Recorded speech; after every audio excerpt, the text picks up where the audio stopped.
the what we call the header, and I believe this header is 35 feet in size.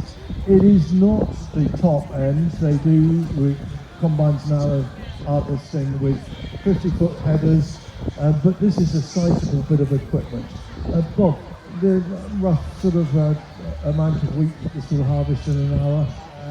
You're looking at somewhere between 25 and 35 tons per hour with this combine, and roughly getting through 100 acres plus a day. There's 100 acres being taken off, and the combine coming in now is a combine that is under the production of AGCO, but branded Massey Ferguson, and it's what they call the ideal combine. It is a very big beast, weighing somewhere in the region of 12 ton. This is 10, 12 ton, and I suspect that it's probably got another 10 ton size of tank on board this. So we've got that coming in. As you will note that the two have come in separately. Obviously we cannot get that header down country lanes. It's bad enough actually trying to get these combines down country lanes. So I would ask that members of the public are just a little bit patient, because these machines, yes, they're going to hold you up, but on the other hand, they are harvesting your food. They are putting your loaf of bread on the table, and maybe even a pint of beer on the bar.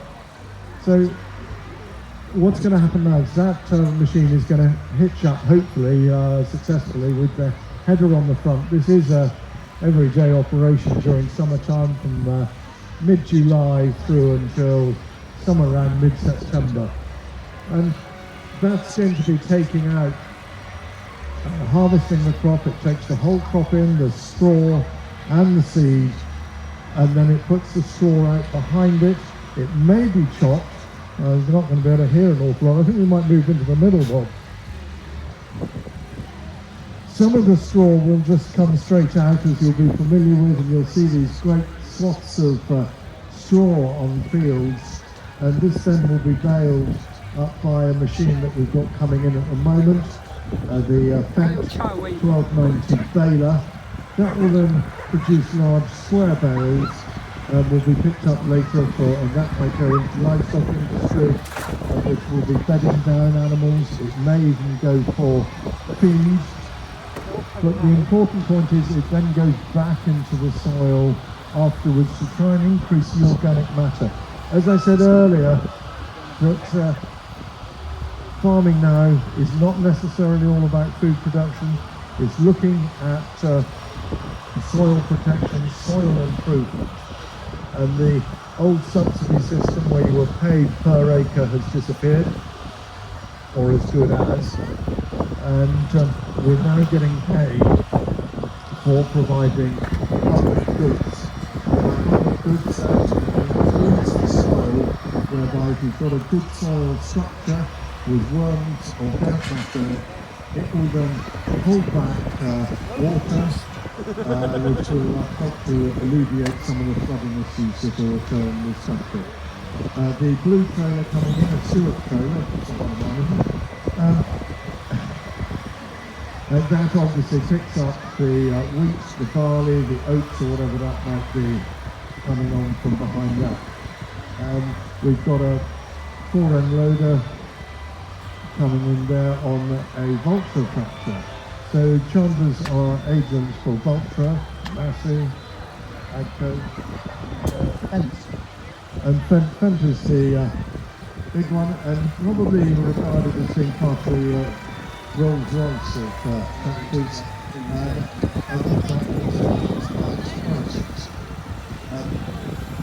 We've got coming in behind that, we've got a round baler that will bail store that in round and then we've got square fertilizer spread coming in really close. I have not good terms for this one, except first we spray out a 6 litres of water, which is good needs to be, so it will cover in 700 to 800 acres in a day of spray. And what everybody wants to know is how much does it cost? That is in the region of about 350, 400,000. Again, the same sort of price as a house, isn't it? And as well as the combine. We've got the trading bill coming in, which we'll have to say a little bit more about that later.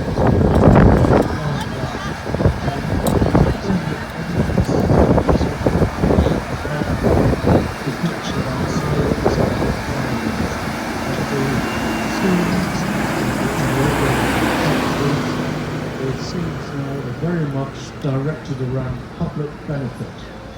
And by public benefit, this might well mean that we're looking to plant wild bird seed, we're looking to plant pollen and nectar to support and increase the number of our pollinators, i.e. bumblebees, butterflies, etc. So you will see when you drive around the countryside so many more little bits of pieces or maybe field margins all there to help to improve the environment in so many different ways. So we're going to line up the equipment, we're then going to ask people to come in and I'm going to ask Richard just to move forward because we will unfold the sprayer for you. So if Richard can move forward with the combine and then the sprayer will go on behind him and we'll unfold that and you can see that to the sides of this machine and we'll go from there.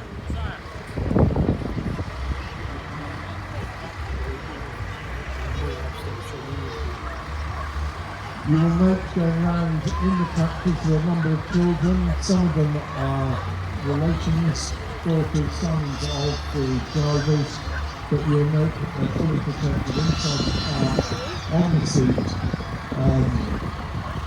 and so health and safety is one of our major issues in this industry. I'm afraid that the farming industry makes the worst health and safety records in the country. I'd like to get one over by a combine. And we have got to improve it. We've got to think about what we're doing on the farms. Many of these accidents, I'm afraid, is involved with, dare I say it, the older population when they think, oh, I've done this for the last 40 years, I can carry on going up onto the roof.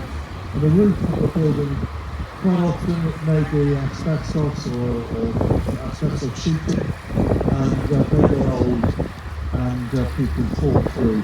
So we've just got to really think health and safety the whole time. But back to the farming industry, as I say, we are changing it enormously from what did happen only 3 or 4 years ago to a new environment under the new policies that are being put forward. Which are called ELMS, which is the Environmental Land Management System, and the Countryside Stewardship System, which are incredibly complex to actually get involved in. There's a lot of paperwork, a lot of bureaucracies. As I say, we do get paid for creating fields of flowers for the pollen and nectar for various things, under what we call an ABS, which is getting technical. But we're doing that as it's a public good, and we have to actually save our income or increase our income through the loss of what will be owed the EU subsidies. So we're heavily involved in that. So as we move forward, we're going to see more and more of that going on. This one we need to go, we've got ourselves all lined up. So we're really there. The storage will come on beyond now, beyond the combine.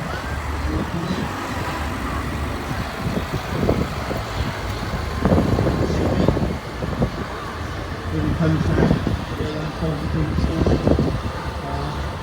Then what we'll do, hope you're all interested, I'll tell you quickly how we go from technical part to what comes out the back of the city, the combine, and then we'll go through the gear system. You can see bits of the yellow kit on the back of the two tractors where we're trying to protect the soil, all about carbon capture now. We want to store the carbon in the ground. We need to look after the soil that we have, and then at that point we will let you all in, and you can come in, climb up the steps, have a look inside, and see what environmental operators do it to and actually put things in place. So just let all these line up now. They fall in the mixer. Let's stop and ready to see you later. The price of food is a big question from one end to the other. It's pretty understandable as prices have gone up. But just to have a look at the actual stats as to who should be blamed or who shouldn't be blamed, why has food gone up? If I just tell you that feed wheat today is somewhere around £177 a tonne. Like this time last year, it was £260 a tonne. Milling wheat that makes your bread today is somewhere around about £240 a tonne. A year ago, it was in the region of £300 a tonne. Oilseed rape, which is one of the main cooking oils, is today £331 a tonne against £570 this time last year. So I just asked the question as to who and where that money is going, looking at the prices in the supermarkets, etc. Milk, this time last year we were probably picking up in the region of 48 pence a litre, and today we will probably be picking up about 40 pence a litre. So big question marks over that as to where and who is making that profit. They may well say that some of our costs have gone up. Well, if we look at red diesel, farm